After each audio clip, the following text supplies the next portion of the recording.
पत्रकार मिल गेल कन्या हो, पूजा पांडे बनता तोरो दुल्हनिया हो।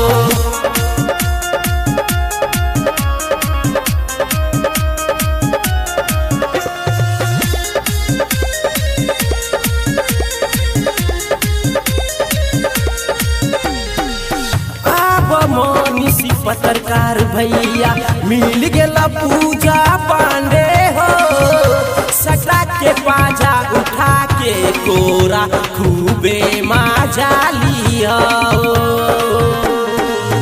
अब मनीष पत्रकार भैया मिल गेला पूजा पांडे हो, सटा के पाजा उठा के कोरा खूबे मजा लिया हो।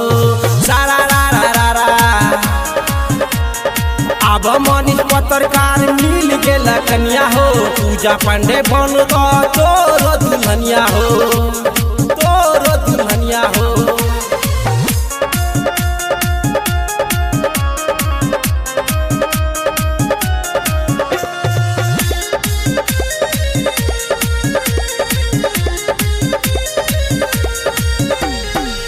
धीरे धीरे लीह मनीष पत्रकार खूबे मजा आएगा हो, पूजा पांडे के धरिया पाजा ओकरो मजा आएगा हो।